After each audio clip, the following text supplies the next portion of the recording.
नमस्कार विद्यार्थी मित्रांनो, तर पहा आपल्या समोर शेकडेवारीचा प्रश्न आहे. प्रश्न असा आहे, एका परीक्षेत 66% विद्यार्थी गणितात उत्तीर्ण झाले, इंग्रजीत 77% विद्यार्थी उत्तीर्ण झाले व दोन्ही विषयात 20% विद्यार्थी अनुत्तीर्ण झालेले आहेत.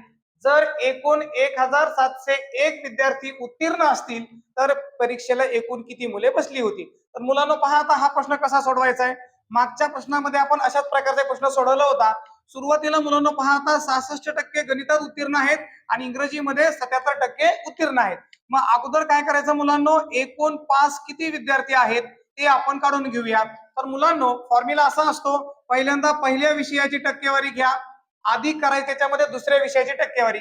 दुसऱ्या विषयामध्ये 77% काय झालेले आहेत, उत्तीर्ण झालेत म्हणजे पास झालेले आहेत. पण मुलांनो लक्ष द्या, आता दोन्ही विषयात आपल्याला 20% विद्यार्थी हे अनुत्तीर्ण दिलेत म्हणजे नापास दिलेले आहेत. पण आपल्याला जे पहिले दोन विषयामध्ये दिलेले आहेत ते पास विद्यार्थी दिलेत मुलांनो. मग रेशो कसा पाहिजे, पास असतील तर पास मध्येच घ्यायचं आपल्याला.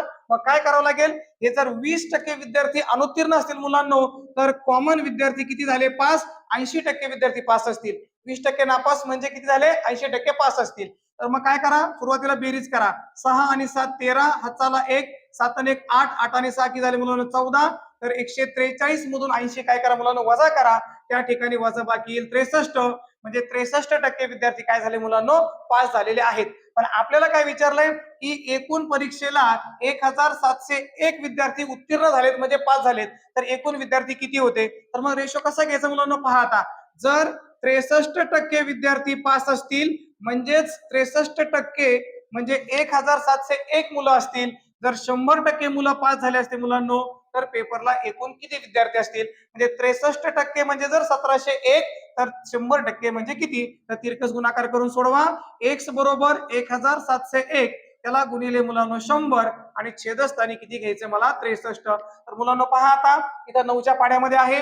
9 7 63, त्यानंतर 9 1 9 मुलांनो, किती उरले मुलांनो या ठिकाणी 8. 8 वर 0 म्हणजे 80, 9 8 72 झाले. त्या ठिकाणी उरले मुलांनो 8, 8 वर 1 81 आणि 9 9 81. परत 7 ने भाग द्या. 7 1 7, 7 दुने 14, 18तून 14 गेले मुलांनो, त्या ठिकाणी 4. 4 वर 9 49, 7 7 49 झाले. म्हणजे एक्स बरोबर त्या ठिकाणी मुलांनो काय करायचं, तर पहा 27 गुणिले 100 म्हणजे 2700. म्हणजे पेपरला त्या ठिकाणी 2700 विद्यार्थी बसलेले होते. या प्रकारे हा प्रश्न आपल्याला सोडवायचा आहे. धन्यवाद.